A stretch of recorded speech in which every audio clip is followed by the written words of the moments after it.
Para ulama, hakikat kehidupan itu ada tiga. Yang pertama, la salamata min kalaminas.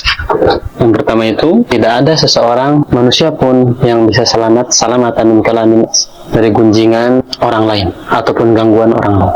Contohnya Nabi Muhammad SAW, orang yang paling mulia, orang yang paling berjasa dalam hidup kita. Beliau pun tidak luput dari cacian dan makian. Nabi saja masih digunjing. Siapa kita yang nggak pernah mau digunjing? Nabi bukan, kiai bukan, wali bukan juga. Saya tukang gorengnya, ya udah nggak apa-apa. Mau dicibir seperti apa biarin aja. Karena Nabi pun luput dari gunjingan dan gangguan orang lain. Lantas siapa kita yang ingin selamat dari gangguan dan gunjingan orang lain? Ingat, pro dan kontra selalu ada. Jangan pernah berharap manusia akan ridho pada kita semua. Sudah. Yang penting kita sudah bisa melakukan apa yang Allah gariskan. Kita tidak menipu orang. Baik itu bagus. Dunia, la rahata fid dunia. Di dunia ini nggak ada tempat istirahat. Di dunia ini memang tempat ujian. Kita berusaha aja. Makanya dulu ditanya, Imam Ahmad pernah ditanya, wah Imam, kapan sih kita bisa beristirahat?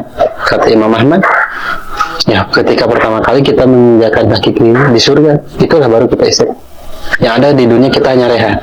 Mungkin pagi hari kita nggak punya masalah, mungkin jadi siang hari kita punya masalah. Tapi kalau kita sudah tahu hakikat kehidupan, insya Allah kita akan siap sedia menghadapi masalah apapun itu. Terkadang yang berat itu bukan ujiannya, tapi cara kita menerima ujian yang datang dari Allah Subhanahu wa Ta'ala. Yang ketiga, yang terakhir, la najata minal maut. Nggak ada orang yang bisa selamat dari kematian. Mau dia presiden, mau dia pejabat, mau dia tukang gorengan, kayak kita ini, kita nggak pernah selamat dari apa yang namanya kematian. Kullu nafsin dha'iqatul maut. Setiap orang akan merasakan kematian. Dha'iqah, merasakan. Namanya rasa, ada pahit, ada manis, ada asam. Dha'iqah, rasa. Makanya orang-orang yang berbuat amal kebaikan, dia berbuat baik, melaksanakan sholat dan lain sebagainya menolong orang lain, maka insya Allah dha'iqahnya akan manis.